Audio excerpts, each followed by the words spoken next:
अस्सलाम वालेकुम दोस्तों, welcome back to my channel. मैं आपका दोस्त गालिब मिर्ज़ा जर्मनी से। बहुत ही पॉजिटिव रिस्पांस मिला आपकी तरफ से मुझे। लास्ट जो मैंने हाउस बिल्डिंग की सीरीज़ बनाई थी आप लोगों के लिए कि कैसे आप हाउस बिल्डिंग के लिए जर्मनी में आ सकते हैं, क्या डॉक्यूमेंट रिक्वायर्ड होंगे, कहाँ से ट्रांसलेशन करवानी है और किस-किस तरह स्टेप बाय स्टेप प्रोसेस कर सकते हैं। तो बहुत ही पॉजिटिव रिस्पांस मिला, तो मैंने सोचा आपके लिए एक स्टडी इन जर्मनी के हवाले से भी सीरीज़ बनाई जाए, जिसमें हम बैचलर और मास्टर के कोर्सेज में अप्लाई करेंगे और आपको दिखाएंगे कि कैसे आप खुद अपने लिए यूनिवर्सिटीज शॉर्टलिस्ट कर सकते हैं और अपनी प्रोफाइल के मुताबिक आप उनको स्क्रूट करके अपनी एप्लीकेशन प्रोसेस में शामिल कर सकते हैं और कैसे आप उन तमाम यूनिवर्सिटीज में अप्लाई कर सकते हैं। कौन कौन सी यूनिवर्सिटीज यूनिसिस्ट के थ्रू एप्लीकेशन लेती हैं और कौन कौन सी डायरेक्ट लेती हैं, ये तमाम चीजें हम इस सीरीज में डिस्कस करेंगे स्टेप बाय स्टेप। आज ये पहली वीडियो है इस सीरीज की जिसमें सबसे पहले हम ये देखेंगे कि क्या आप एलिजिबल हैं भी जर्मनी में स्टडी करने के या नहीं। तो मैं विदाउट वेस्टिंग एनी टाइम आपको लेकर चलता हूं अपनी स्क्रीन की तरफ। मीन टाइम अगर आपने मेरे चैनल को अभी तक सब्सक्राइब नहीं किया तो डू सब्सक्राइब इट, और अगर हाउस बिल्डिंग की सीरीज देखनी है तो आप यहाँ पर जाकर देख सकते हैं। तो let's go to my screen. तो मैं लेकर आपको चलता हूँ यूनी असिस्ट की वेबसाइट के ऊपर। ये आप चेक कर सकते हैं कि यूनी असिस्ट की वेबसाइट है, uniassist.de के नाम से ये वेबसाइट अवेलेबल है। आप जब यहाँ पर आएंगे होम पेज पे आप देखें यहाँ टूल्स की ऑप्शन नज़र आएगी।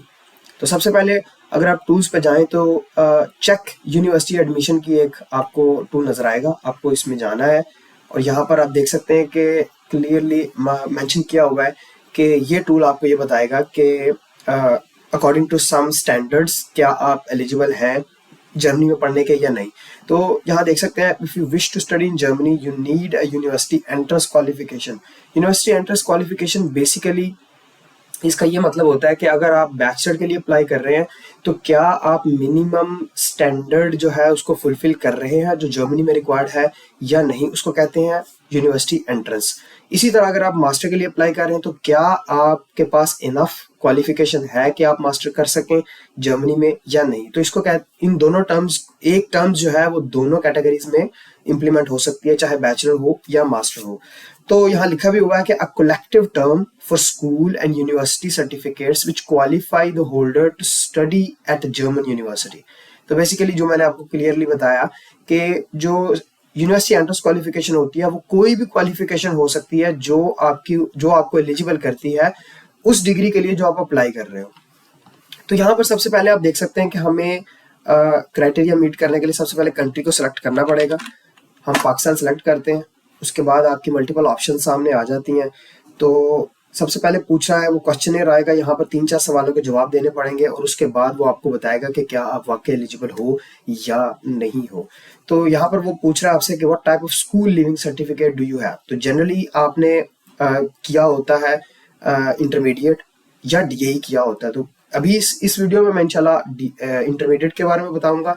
नेक्स्ट वीडियो मैं आपको डीएई की इक्विवेलेंस करके बताऊंगा कि डीएई वाले किस तरह चेक कर सकते हैं अपनी क्वालिफिकेशन को अगर वो जर्मनी में बैचलर के लिए आना चाह रहे हैं। तो सबसे पहले नॉर्मली क्या होता है कि हमने अगर तो आपने ऑलरेडी बैचलर किया हुआ 2 साल का तो आप डायरेक्टली अगर इसको सेलेक्ट करेंगे तो आपको डायरेक्टली बता देगा कि आप एलिजिबल हैं जर्मनी में जर्मन यूनिवर्सिटी में आने के, और वो भी डायरेक्ट सब्जेक्ट रिलेटेड कोर्स में आ सकते हैं। लेकिन इन केस के अगर आपने यहाँ पर इंटरमीडिएट किया हुआ है, हायर सेकेंडरी स्कूल किया हुआ है, तो सबसे पहले आप वो सेलेक्ट करेंगे। फिर वो आपसे पूछेगा कि आपने प्री इंजीनियरिंग किया है, कॉमर्स किया है या ह्यूमैनिटीज का कोई ग्रुप, कोई भी आपने क्वालिफिकेशन किया। तो सबसे पहले हम इनमें से कोई भी सिलेक्ट कर लेते हैं, it's not a big problem. कुछ भी आप सिलेक्ट कर लें, वो आपसे नेक्स्ट क्वेश्चन पूछेगा। तो सबसे पहले हम साइंस सेलेक्ट कर लेते हैं, फिर वो आपसे पूछेगा कि आपकी इंटरमीडिएट में क्या परसेंटेज है। अगर तो लो परसेंटेज है यानी कि 50 से लेस है तो वो हम चेक कर लेते हैं। 50 से लेस अगर होगी तो वो डेफिनेटली वो आपको बता देगा कि admission to the academic study in Germany is unfortunately not possible without additional proof of education. Simply अगर आपकी 50 से लेस होगी तो बेस्ड ऑन दैट क्वालिफिकेशन आप यहाँ पर नहीं आ सकते। आप डेफिनेटली आपको एक्स्ट्रा एजुकेशन हासिल करनी पड़ेगी, एक्स्ट्रा क्वालिफिकेशन हासिल करनी पड़ेगी, फिर आप एलिजिबल होगे जर्मनी में आने के। लेकिन इन केस के अगर आपकी परसेंटेज 50 से ज्यादा है इंटरमीडिएट में तो वो फिर आपको एक नेक्स्ट क्वेश्चन पे लेकर जाएगा। फिर वो आपसे पूछेगा कि क्या आपने इंटरमीडिएट के बाद 1 साल पढ़ा है या नहीं पढ़ा। तो अगर आपने नहीं पढ़ा तो अगेन वो आपको बता देगा कि आपका रिजल्ट क्या है।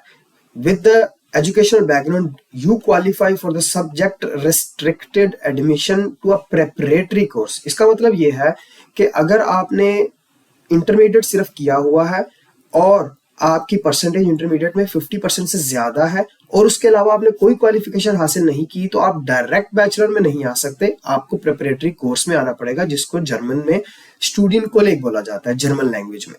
तो उसकी बेस के ऊपर यहाँ पर आप आ सकते हैं और आकर कर सकते हैं प्रिपरेटरी कोर्स। लेकिन अब प्रिपरेटरी कोर्स के ऊपर मैं इंशाल्लाह एक डिफरेंट वीडियो बनाऊंगा, लेकिन शॉर्ट में बता देता हूँ कि प्रिपरेटरी कोर्स के लिए आपको कम से कम B1 लैंग्वेज जर्मन रिक्वायर्ड होगी। तो अगर इन केस के हम कहते हैं कि जी हमने 1 साल कम से कम पढ़ा हुआ है किसी यूनिवर्सिटी में, यानी कि 2 सेमेस्टर पढ़े हुए, क्लियरली यहाँ पर लिखा हुआ है कि 1 सक्सेसफुली कंप्लीटेड एकेडमिक ईयर, जो कि जनरली 2 सेमेस्टर बनते हैं पाकिस्तान में। तो अगर हमने वो किया हुआ है तो फिर वो आपको बता देगा कि with the background, educational background, you qualify for the direct subject restricted admission for the academic studies, which means कि आपने जिस सब्जेक्ट के, यानी कि जिस डिग्री के आपने वो 2 सेमेस्टर पढ़े हैं, उसी के रिलेटेड आपका डायरेक्ट बैचलर में एडमिशन पॉसिबल है।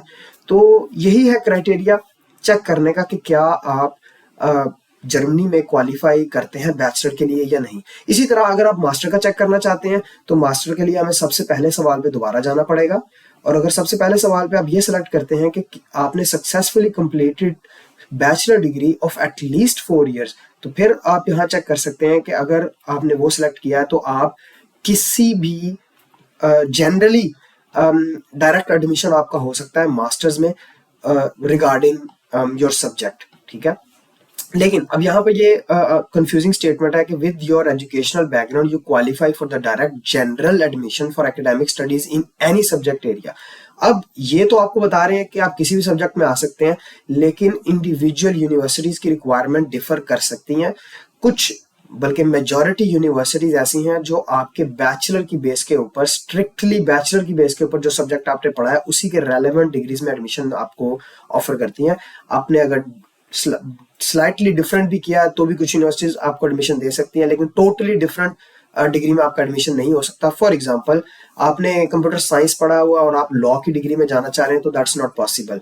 तो इसलिए जो मिनिमम रिक्वायरमेंट है यूनिवर्सिटी पे आप वो चेक कर सकते हैं, लेकिन आपको हमेशा यूनिवर्सिटी की यूनिवर्सिटी की वेबसाइट पे जाना है और अपनी मिनिमम रिक्वायरमेंट को चेक करना है, क्वालिफिकेशन को चेक करना है कि क्या आपकी क्वालिफिकेशन फुलफिल हो रही है या नहीं।